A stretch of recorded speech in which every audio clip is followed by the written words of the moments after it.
ব্যবহার করে ওই ব্যক্তি তাবিজ ব্যবহার করার কারণে তাকে আমি ইসলাম গ্রহণ করালাম না।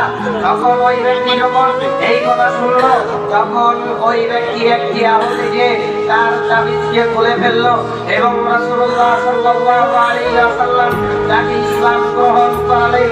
তার মানে আমরা বুঝতে পারলাম পৃথিবীতে কেউ যদি তাবিজ ব্যবহার করে তাহলে ওই ব্যক্তি বড় শিরক করলো।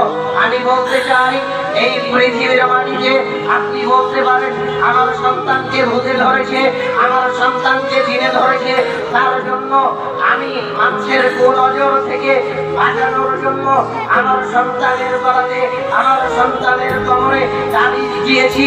এই কথা বলে আপনি যদি তাবিজ দেন বা যেই কোনো মূল্যে আপনি যদি তাবিজ ব্যবহার করেন তাহলে আপনার ঈমান আমল ইসলাম ধ্বংস হয়ে যাবে। আবার আপনার ঈমান আমল ইসলাম ধ্বংস হয়ে যাবে। আমি বলতে চাচ্ছিলাম তাবিজ ব্যবহার না করে যদি আপনার সন্তান মরেও যায় তাও ভালো, তারপরে আপনার সন্তানকে বা আপনি তাবিজ ব্যবহার করতে পারবেন না। কেননা রাসূলুল্লাহ সাল্লাল্লাহু আলাইহি ওয়াসাল্লাম বলেছেন তাবিজ ব্যবহার করা শিরক, কোন পীর মাজারে যাওয়া শিরক, কোন বাবাকে ওলি আউলিয়াকে সেজদা দেওয়া হচ্ছে শিরক, কারো নামে পশু জবাই করা হচ্ছে শিরক, গায়রুল্লাহর নামে পশু জবাই করা হচ্ছে শিরক, গায়রুল্লাহর নামে গরু ছাগল সব কিছু জবাই করা হচ্ছে শিরক, ভাগ্য পরীক্ষা করা শিরক, গরবের কাছে যাওয়া শিরক।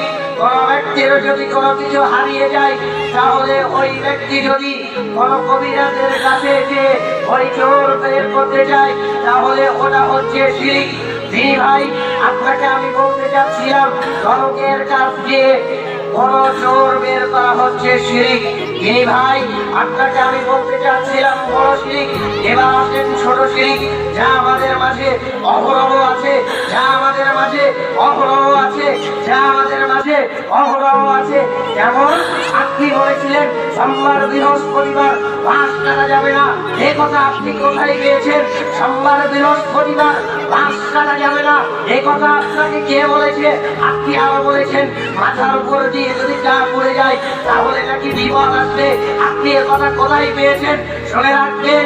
আপনি আরো বলেছেন আপনার মেয়ের হাত থেকে যখন থালা পড়ে গেল, আপনার ছেলের হাত থেকে যখন থালা পড়ে গেল